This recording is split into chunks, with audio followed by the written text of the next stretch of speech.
Hello बच्चों, good morning. मैं Rajeev Awasthi. Study with us easy में आपका हमारे साथ बहुत बहुत स्वागत है।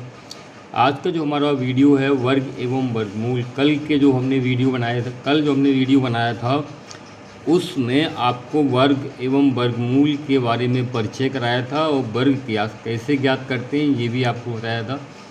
आज हम अपने इस वीडियो में वर्गमूल ज्ञात करने की चर्चा करेंगे, पता लगाएंगे किस तरह से वर्गमूल ज्ञात कर सकते हैं। तो हमने आपको बताया था कि हम दो प्रकार से वर्गमूल ज्ञात कर सकते हैं। सबसे पहला गुणनखंड विधि और दूसरा है भाग विधि। तो हम पहले ही इन दोनों विधियों पर चर्चा कर लेते हैं, उसके बाद पुस्तक से कुछ प्रश्न जो कि अलग अलग विधियों से हैं करेंगे। वीडियो अच्छा लगे चैनल को लाइक और सब्सक्राइब करना मत भूलिएगा। सबसे पहले हम चर्चा करते हैं गुणनखंड विधि पर। क्या है गुणनखंड विधि? जैसा कि हम नाम से परिचित हैं, हमें किसी भी संख्या के गुणनखंड करने होते हैं। और यहाँ पर एक शब्द आप और जोड़ लीजिए, इसको हम बोलते हैं अभाज्य गुणनखंड विधि। इसका पूरा नाम होता है अभाज्य गुणनखंड विधि। अभाज्य गुणनखंड का मतलब यहाँ पर अभाज्य संख्याएं, कौन कौन सी अभाज्य संख्याएं होती हैं आप सभी जानते होंगे। नहीं जानते हैं, अगर नहीं समझ में आ रही है तो नोट कर लीजिए। 2, 3, 5, 7, 11, 9 नहीं 11, 13, 17, 19 ... ये सभी अभाज्य संख्याएं हैं। और आप दी गई संख्याओं को ऐसी अभाज्य संख्याओं के गुणन के रूप में प्राप्त करते हैं, उन संख्याओं का गुणनफल दी गई संख्या हो।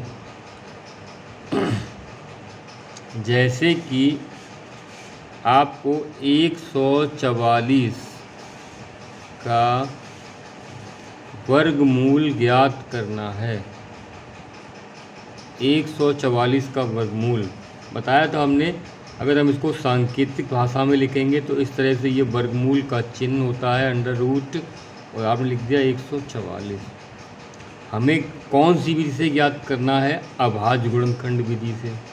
गुणनखंड साथ में पूरा नाम हो गया अभाज्य गुणनखंड, शॉर्ट में लिखे दे रहे हैं अभाज्य गुणनखंड विधि।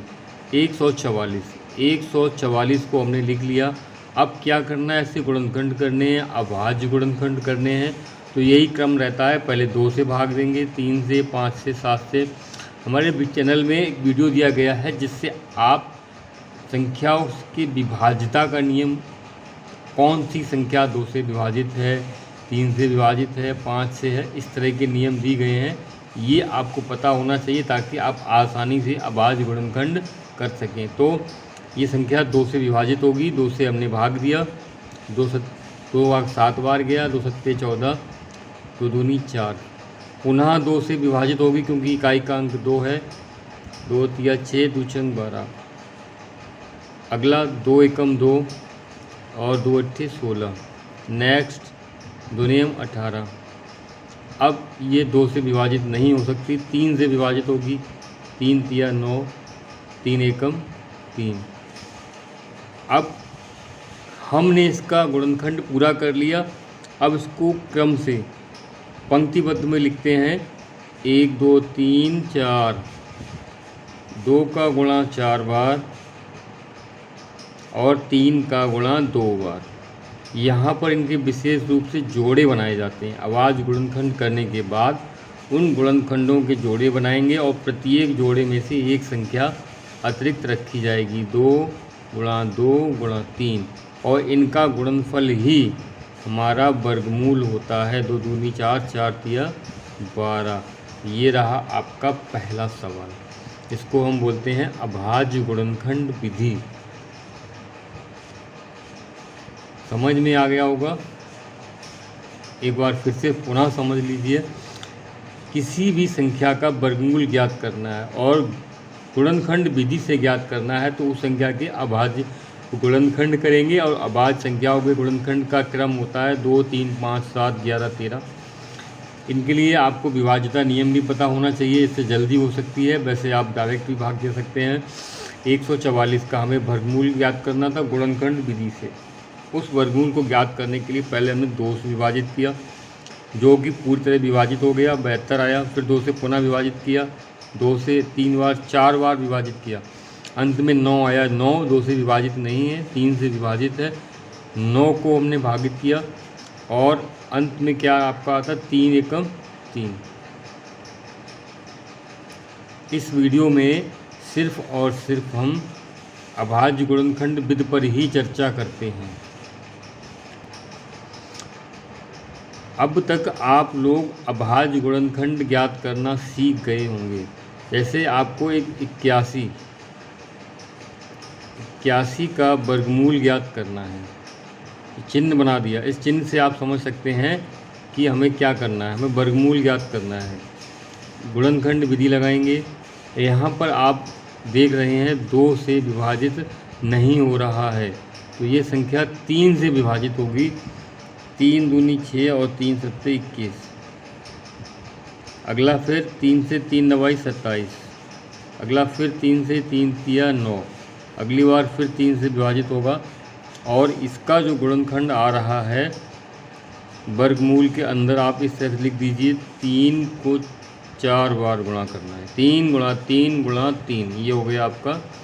अब इसका जब वर्गमूल ज्ञात करेंगे तो 2 जोड़े हैं, हर जोड़े से एक संख्या बाहर, और ये आपका हो गया 3 गुणा 3, उत्तर आपका आ गया 9। सरल गुणनखंड विधि या अभाज्य गुणनखंड विधि का ये एक दूसरा उदाहरण हो गया।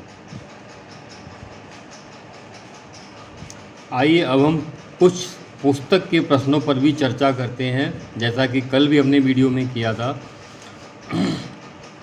8 से ही 17/169 का वर्गमूल क्या होगा? 8 से ही 17/169 का। देखिए यहाँ पर इसको थोड़ा सा आपको सॉल्व करना होगा। सरल संख्या में बदलिए, सरल भिन्न में परिवर्तन कीजिए। इसको आप सरल भिन्न में परिवर्तित करते हैं। अंश और पूर्णांक का गुणा हो गया, हर 169 और 8 का गुणा किया, बाद में 17 जोड़ दिए, तो आपको यहाँ मिलते हैं 1369 और नीचे 169। 169 का वर्गमूल सभी जानते हैं 13, लेकिन यहाँ पर 13 2 जगह लिखा हुआ है। अब आपने क्या किया, इसका वर्गमूल निकाला। इसका वर्गमूल 1369 का वर्गमूल आया 37, तो आपका जो उत्तर होगा 37/13, यानी 8 सही 17/169 का वर्गमूल 37/13। इसके लिए आपको अभ्यास कार्य करना होगा, जो कि हमने भी किया है। अगला है 3 अंकों की किसी पूर्ण वर्ग संख्या के वर्गमूल में अंकों की संख्या क्या होगी? ये भी बहुत अच्छा सवाल है। 3 अंकों की किसी पूर्ण वर्ग संख्या के वर्गमूल में अंकों की संख्या, पूछने वाला भी सवाल है और सोचने वाला भी सवाल है। जैसे अभी आपने 144 का वर्गमूल ज्ञात किया, कितना आया था? 12। अब यहाँ पर वर्गमूल न ज्ञात करके अंकों की संख्या पूछी गई है। Point to be noted, important point है। यहाँ पर हम क्या करते हैं, पहले जोड़ा बनाते हैं। एक युग्म की लाइन, 2 अंकों को मिलाकर के एक संख्या, एक लाइन खींचते हैं। इसके बाद जो भी अंक बचा उनके लिए भी युग्म बनाने का यानी जोड़ा बनाने का प्रयास करते हैं। अगर नहीं बनता है तब भी हम एक लाइन खींच देते हैं। तो यहाँ पर क्या है, ये 2 लाइनें बनी हैं, तो 3 अंकों की पूर्ण वर्ग संख्या के वर्गमूल में अंकों की संख्या 2 होगी। कभी कभी 4 अंकों की संख्या होती है, वहाँ भी हम इसी तरह से ज्ञात कर सकते हैं। क्या करना है, हमें अंकों की संख्या के जोड़े बनाने हैं। अगर बनता है तो भी ठीक है, नहीं बनता है, अंतिम अंक अकेला है तो उस पर भी लाइन खींच देंगे। और अंकों लाइन की संख्या, जैसे कि अगला प्रश्न है, संख्या 13, 32, 25 के वर्गमूल में अंकों की संख्या क्या है। तो हम यहीं पर 1 लाइन, 2 और 3, ये 6 अंकों की संख्या है और इसके वर्गमूल में कितने अंक होंगे, इसके वर्गमूल में 3 अंक होंगे। निश्चित ही किसी संख्या के वर्गमूल में केवल 3 अंक हैं, तो वह संख्या, किसी संख्या के वर्गमूल में केवल 3 अंक हैं, तो वह संख्या 5 या 6 अंकों की होगी। यहाँ से आता, अभी आपने देखा ये संख्या कितने अंकों की है, 6 अंकों की, तब भी इसके वर्गमूल में अंकों की संख्या 3 आई। बहुत इंपॉर्टेंट पॉइंट है, ये आपको हर जगह नहीं मिलता है। कभी कभी कंपटीशन में बहुत सरल तरीके से यही पूछ लेते हैं, पूर्ण वर्ग न निकलवा करके वर्ग की संख्या में अंकों की संख्या कितनी है। वीडियो अच्छा लगे चैनल को लाइक और सब्सक्राइब करना मत भूलिए। अब आ जाइए यहाँ पर 18,8225 किस संख्या का पूर्ण वर्ग होगा।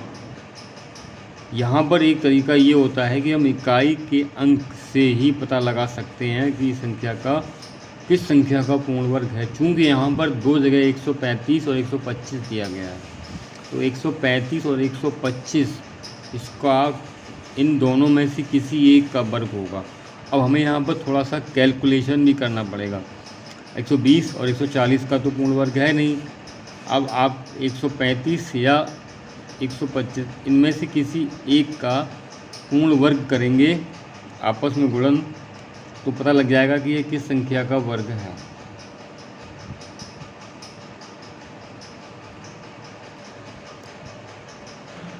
दी गई संख्या 18,225 किस संख्या का पूर्ण वर्ग होगा। यहाँ हमने इसका पूर्ण वर्गमूल ज्ञात किया, हमारा उत्तर आया 135।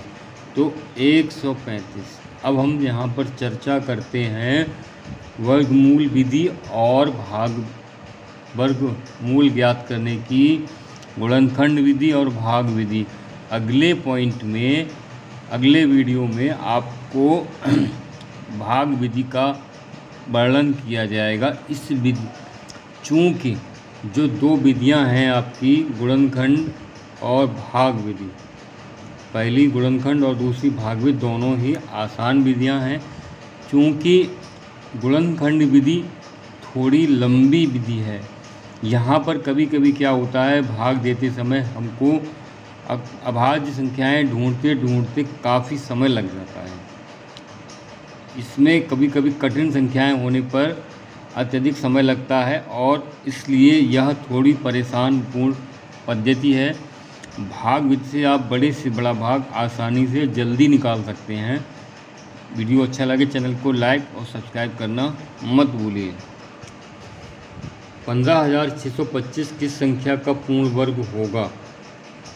15,625 125 या 135। इससे पहले हमने जो सवाल किया था उसमें 135 का था, 18,225। चूँकि इन दोनों में से किसी एक का ही यह पूर्ण वर्ग है, तो ये निश्चित रूप से 125 का पूर्ण वर्ग है। और यहाँ पे अभी हमने तुरंत सवाल किया था, इसलिए आप इसको अलग से भी स्वतः हल कर सकते हैं, इसका वर्गमूल ज्ञात कर सकते हैं। यहाँ पर है 21,025 किस संख्या का पूर्ण वर्ग होगा। इस सवाल में आपको निसंदेह ही इकाई के अंक से मदद मिल जाएगी। जैसा कि आप देख रहे हैं, पहली संख्या में इकाई का अंक 0, दूसरी में इकाई का अंक 2, तीसरी में इकाई का अंक 0 और अंतिम संख्या में इकाई का अंक है 5। तो निश्चित रूप से 21,025 145 का पूर्ण वर्ग है। अब हम यहाँ पर आते हैं 1296/441 का वर्गमूल, 1296 और 441 का वर्गमूल। देखिए क्या है कि 441 का वर्गमूल 21 होगा, ये तो कन्फर्म है। लेकिन 1296 है, इसका वर्गमूल हमें ज्ञात करना है। 1296 का वर्गमूल 36 और 441 का वर्गमूल 21, और इनको जब हम भिन्न में बदलेंगे 1 सही 15/21 हमारा, यानी बी आंसर सही है।